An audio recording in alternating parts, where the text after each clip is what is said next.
A couple more true freshmen who are starting to earn a lot of praise at Miami Hurricanes fall camp. On offense, Mark Fletcher. On defense, Rueben Hurricane Bain. You are Locked On Canes, your daily podcast on the Miami Hurricanes. Part of the Locked On Podcast Network, your team every day.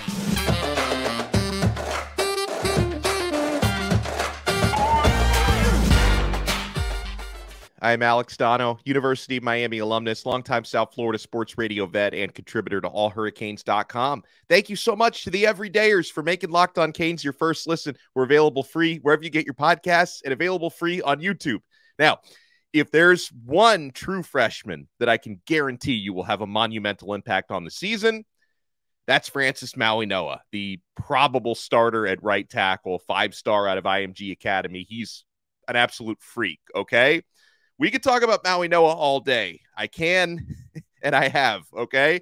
But outside of Francis, probably the next two that are really turning heads, and they got a lot of praise from their coaches over the weekend because the coordinator spoke on Saturday. Shannon Dawson, the OC, Lance Guidry, the DC.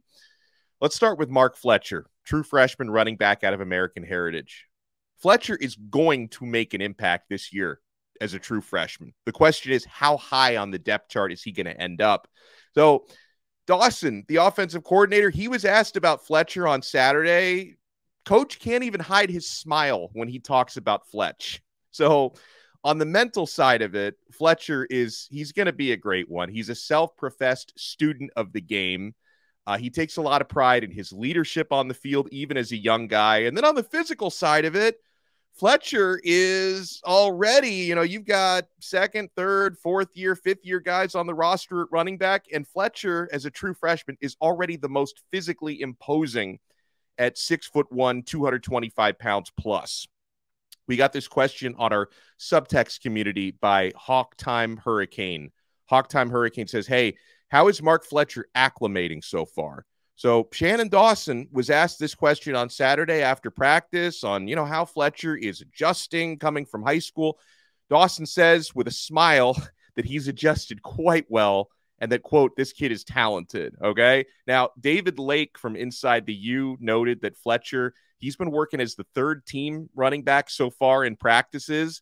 But, the interesting thing about Miami's running back core is, you could argue even 5 deep, but they're at least 4 deep, right? We'll see how quickly Chris Johnson, the other true freshman who has something working for him, and that's elite track speed. But we'll see how quickly Johnson acclimates. He doesn't have the physical gifts that Fletcher possesses, but, the experienced running backs who Fletcher is competing with for playing time, Henry Parrish, who's, wise, very well-rounded back, but, Fletcher's got a lot more physical upside.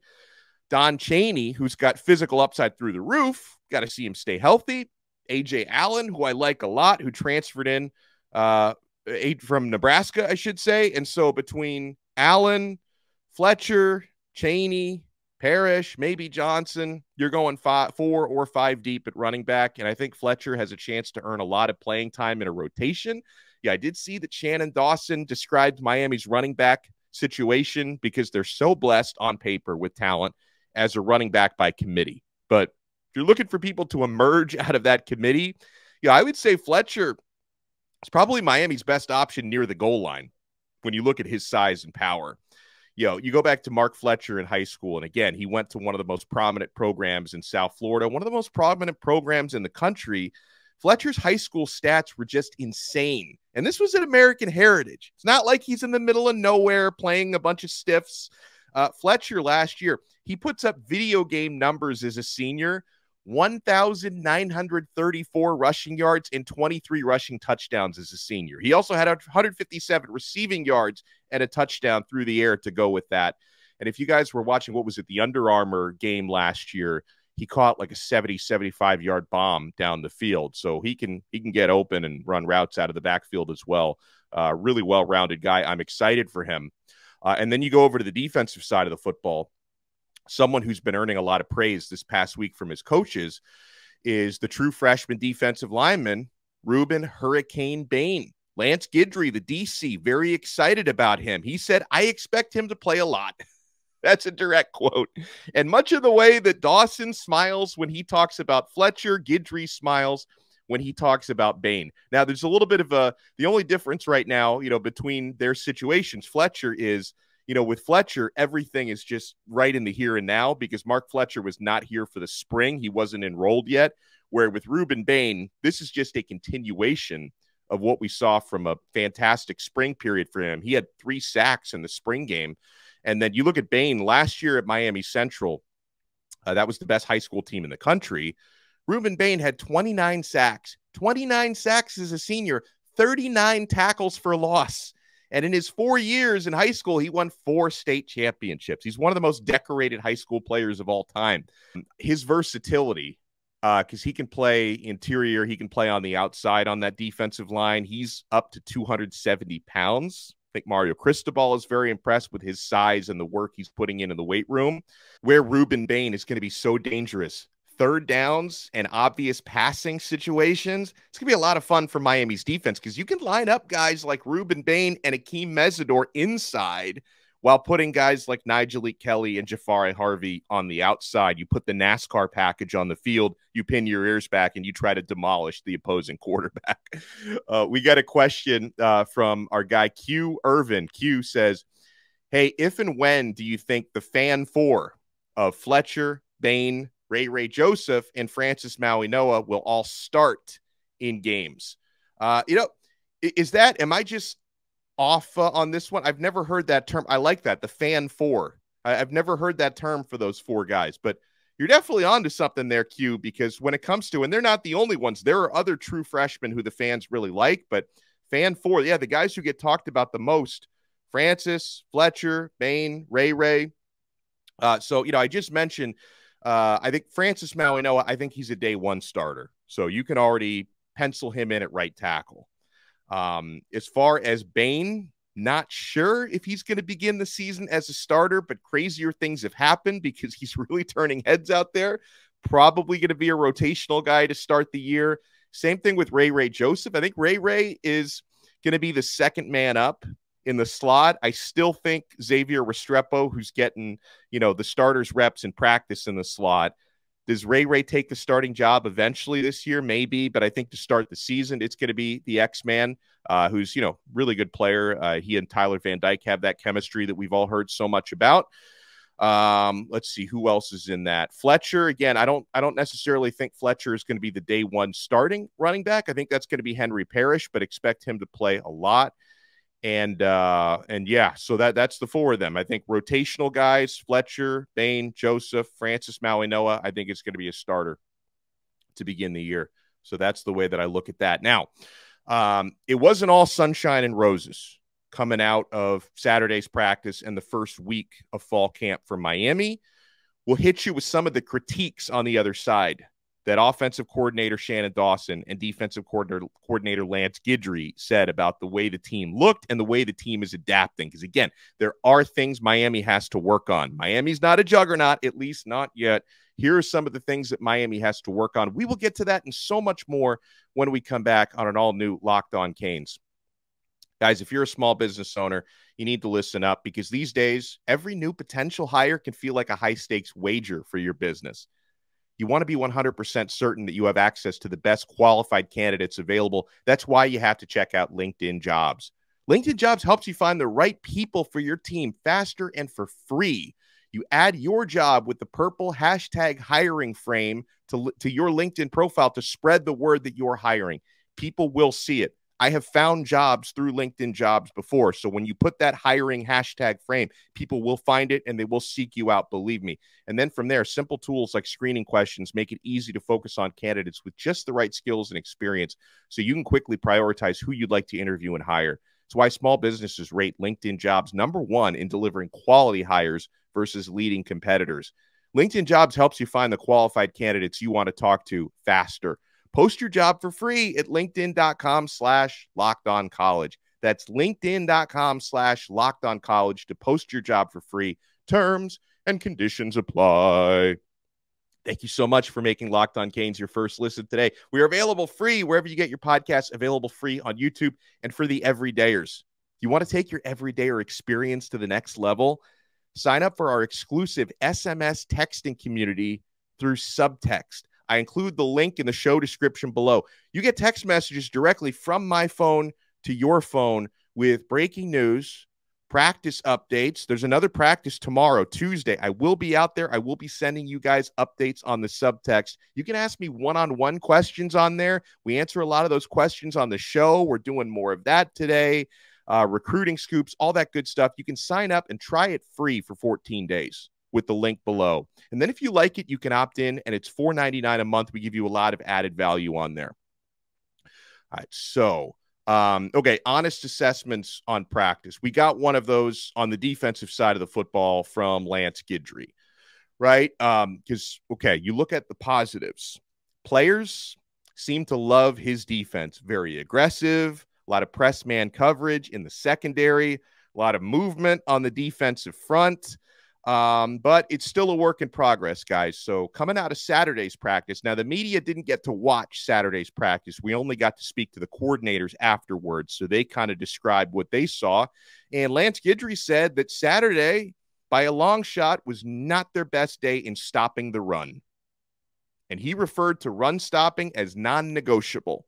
So he didn't feel like they had a good day. Now, if I want to put my sunshine and roses hat on, I would say, well, if Miami's defense didn't have a good day stopping the run on Saturday, Miami's offense must have had an incredible time running the football. So there, you know, when you're talking about fall camp, there's usually a positive that comes out of every negative. But then at the same time, you know, at this time of year, I mean, we haven't even put the full pads on yet. Miami will have their first scrimmage of fall camp on August 12th, this Saturday, Canes Fest, which will be open to the public. So we'll get a better idea of how they look, you know, tackling, making contact. But, you know, the defense is usually way ahead of the offense this time of year. So anytime the defense has, you know, a not so good practice this early, you say, that's not ideal. You got to work on that run stopping. And not to mention, run stopping, that's one of those things that the fan base is always obsessed with, right? Miami was terrible against the run last year. Got a lot of good pass rushers. You're not known as being the best run stuffing team. So we don't want that to bleed into the season, right? We need, you know, Miami's defensive tackles, Leonard Taylor, who's got that all-world potential, Branson Dean, who we like a lot, Jared Harrison Hunt. We need these guys, Josh Horton. And by the way, when we were talking about all these true freshmen who can have an impact this year, I'll throw Josh Horton's name into the hat as well. We'll talk a little bit more about these guys. Damari Brown is another one. There's a bunch of true freshmen who are going to make an impact the first year. It's not just the fan four. But apparently, according to Guidry, Saturday's practice, Miami didn't have their best day stopping the run. Now, for the offense, something that Shannon Dawson talked about, he was very honest about Miami's downfield passing still being a work in progress. I don't think this is any reason to panic, but again, for a team that basically couldn't or didn't throw the football down the field at all last year, we would love to just be able to press this magic easy button and, you know, throw 40, 50, 60-yard bombs on everybody we play against this year. But it's coming together, but it's a work in progress. He said on Friday and Saturday, we made an emphasis to stretch the field a little bit, and those plays take time, Dawson said. It's probably one of the harder things besides pass protection, which takes the most time against our defense, you know, given how good the line is. But the connection down the field of quarterback receiver timing takes time. We are not where we need to be with that. And got to make a distinction here. When we talk about the downfield passing being off, again, I agree with based on what I've seen out there in the practices I've been able to attend, I agree with Dawson that it's not really about, hey, these quarterbacks can't throw the ball or these wide receivers can't catch. It's just more about the timing being developed, right? That's something you work on tirelessly in practice because, yeah, last year, specifically the earlier part of last year, wide receiver drops were a huge problem with Miami. Now, you got a lot of new receivers, and some of the guys who were here last year are no longer here, but wide receiver drops were a big problem last year. That's something that Dawson was asked about. Are drops, are they an issue so far? He said the amount of drops so far, not out of proportion with what you would expect during fall camp. Like, he was very matter-of-fact about it. Like, yeah, of course, we're going to have some drops out there, but it's nothing unusual. Like, it's not an unusually high amount of drops or anything like that you have some drops, but that's not the reason. Any disconnect right now you have in the downfield passing game It's about the quarterback receiver timing. It's not about drops or about the quarterbacks not being good or anything like that. It's just about putting those things all together. Okay, here's an important note about fall camp. And I want everyone to try and live by this for the next few weeks, okay? Be careful believing and spreading every rumor you see about things that are happening on fall camp, okay? Because let me kind of explain how this process works. When media members, and I'd like to think that all the media members who cover Miami we're pretty good at what we do, and we're pretty professional, all of us. We only usually get to watch about the first 45 minutes of a practice, and there's a lot that happens out there that we're not even there to bear witness to if it happens towards the later stages. And sometimes you get second, third-hand information from somebody who may have been there and saw something, but they were not a media member, just a fan who happened to be walking by who thought they saw something. So there was a rumor late in the week. A bunch of Canes fans were freaking out about it, claiming that, something happened to Tyler Harrell. That Tyler Harrell got hurt, okay? Now, on our episodes on Friday and Saturday, I went out of my way not to even talk about this on those episodes because I wanted to get more information before I started talking about a potential rumored injury. And then guess what? He's not hurt. Apparently, there's nothing wrong there. But, sometimes in practice, a guy is going to limp a little bit, or you're going to think you see something. So Tyler Harrell, not hurt. Now, again, Saturday's practice was not open, but one of the first questions that Shannon Dawson, the offensive coordinator, was asked was about Tyler Harrell. Did he participate in practice? And Shannon Dawson said he practiced in full and he's fine. And listen, I'm relieved to hear that more than anything else, because Tyler Harrell, Miami's speedy wide receiver who just transferred in from Alabama, this young man can become one of the most important players on this offense because of his 4.24 speed. He can take the top off the opposing defense. Even if you're not connecting on every deep ball to him, he's making the defense honest, right? To have a guy like that to stretch the field, I know he had an injury history last year. He lost most of his season at Bama due to injury, but Harrell, he came in fine. He's still fine. I think he's going to play a major role on Miami's offense this year. Who else is doing pretty well at receiver? I got to give this man props because not enough people do. Not enough people say nice things about Frank Ladson. But, folks, every time I've been out there, I see good movement and some good catches by number 8, Ladson. And I'm really rooting for him to have a bounce-back season because I know last year was a tough year for him. It was a tough year for the entire offense, but it was really tough for Frank Ladson after he transferred in from Clemson last year. All right, several of you have been asking questions about Miami's freshman linebackers. I want to talk about that when we come back. Also have a question about recruiting with Colin Simmons, who's going to be announcing in 3 days. Got a question about the Brown brothers, Devontae and Damari. Got a question on Cyrus Moss and some other edge rushers. And we got a question about conference realignment. So, man, the block is still hot here on Locked On Canes. Keep it locked on the Locked On Podcast Network. Thank you so much for making Locked On Canes your first listen today. We are available free wherever you get your podcasts and available free on YouTube. So for the everydayers, be ready tomorrow. The Hurricanes are back in practice tomorrow on Green Tree. So that means tomorrow's episode, Tuesday's episode, probably going to hit you in the early afternoon with all of my practice observations, any breakdowns of the players who speak after practice. Don't know who they are just yet, but usually Miami makes 4 players available after every fall practice. So we'll have some of that for you. So it's going to be a loaded week, my friends. It's going to be a really, really loaded week here on Locked On Canes. All right, let's answer some more questions from our subtext chat. Actually, a lot of you, I don't want to put this on one person because we get a lot of these. You've been asking about, how Miami's true freshman linebackers are doing. Now, we talked about this a little bit last week, and I said I don't have a great answer on how they're doing because pads aren't on yet, and the linebacker drills I've been able to watch have been, pretty limited stuff. All that I could say is Malik Bryant, Popo Aguirre, Marcellus Pulliam, Bobby Washington, they all look physically mature. and you see the size of Miami's linebacker room, and that includes Mauigoa, Kiko, who transferred in because he's a big fella as well. The size of the linebacker room, it's starting to look more like the Power 5 size that you want, because Miami's had a lot of undersized linebacker rooms in recent years.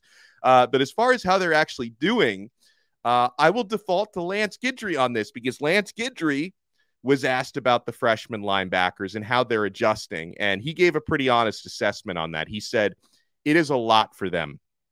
Each play and every day is a different thing for them because they are trying to learn what we are doing. They're also trying to adjust to college football and understand what the offense is doing.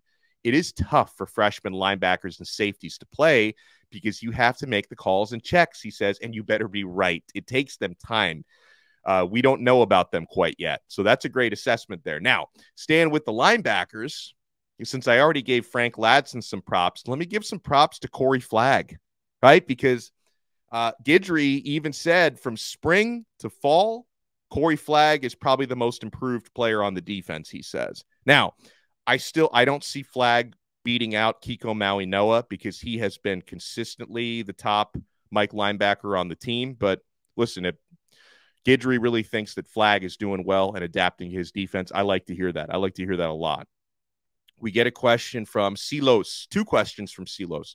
Silos on the subtext chat. And again, if you want to join our exclusive subtext SMS texting service, I include a link in the show description below.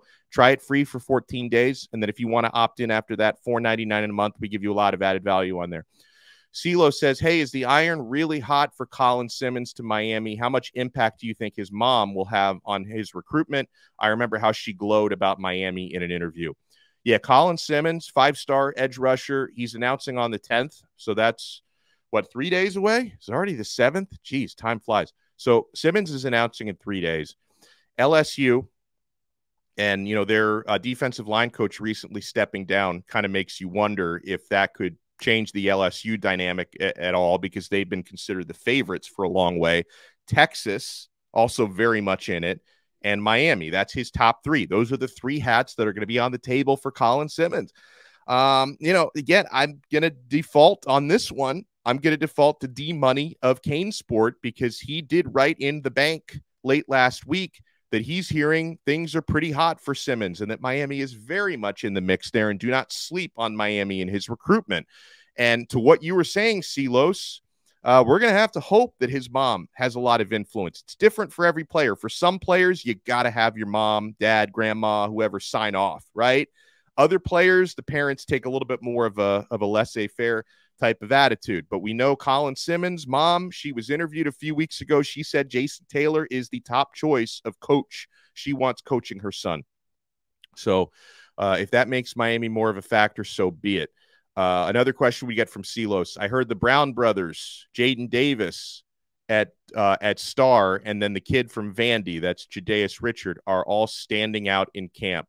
What do you think about those 4 being your top corners so far? There's an argument to be made there with Jaden Davis. I think Jaden Davis is going to probably have the star position locked down.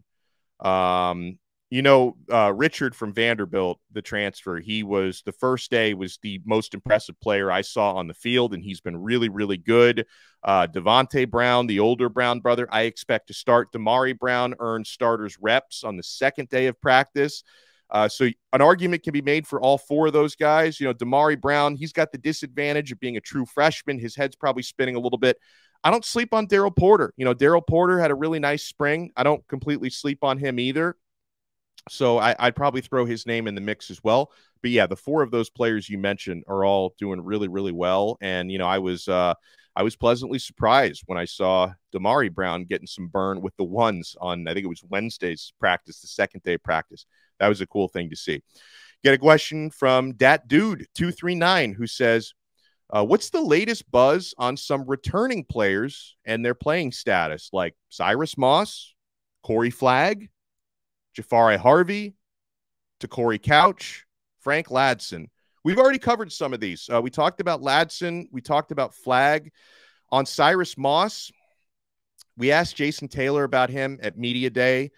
And JT at that time basically said, I'm not so sure, because I don't think Taylor had seen him in a while, because, coaches and players aren't really, they're not really supposed to mingle like during the off season. Now first 5 days of fall camp, they've been together again. But, a week ago, JT didn't really know how much weight Cyrus has put on. We know Cyrus Moss he's gifted. He's incredibly talented. He's just got to get a little bit heavier. Defensive line is not the easiest position to watch during the media period, so I haven't necessarily seen him stand out, but I'm definitely rooting for Cyrus Moss this year. Jafari Harvey, I think he's doing fine. I think he's one of the leaders of this team. He's going to be on the field a lot.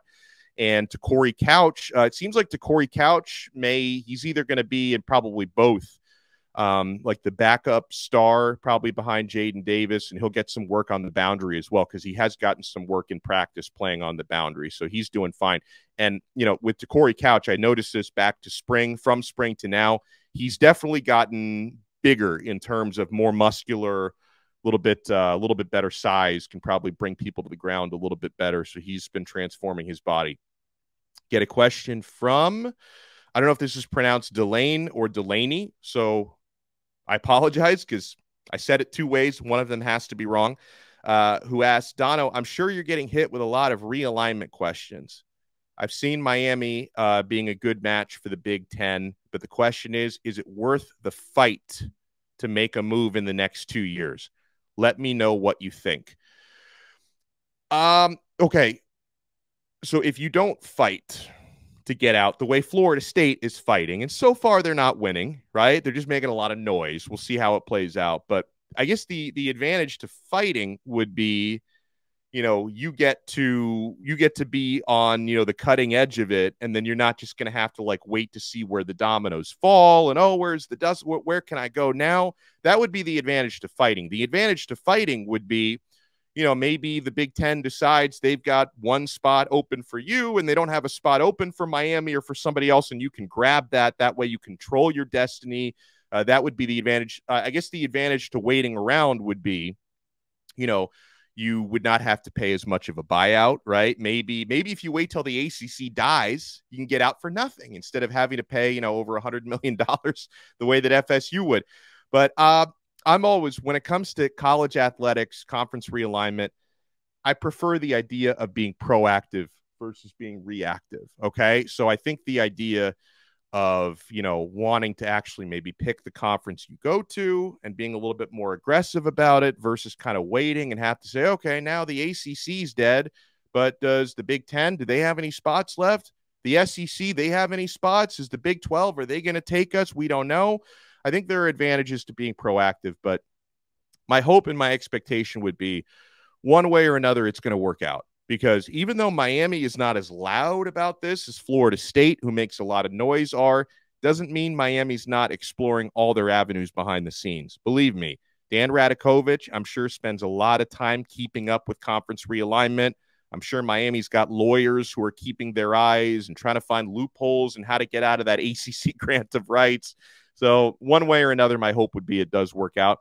I want to thank everyone so much for taking time out of your day to make Locked On Canes your first listen.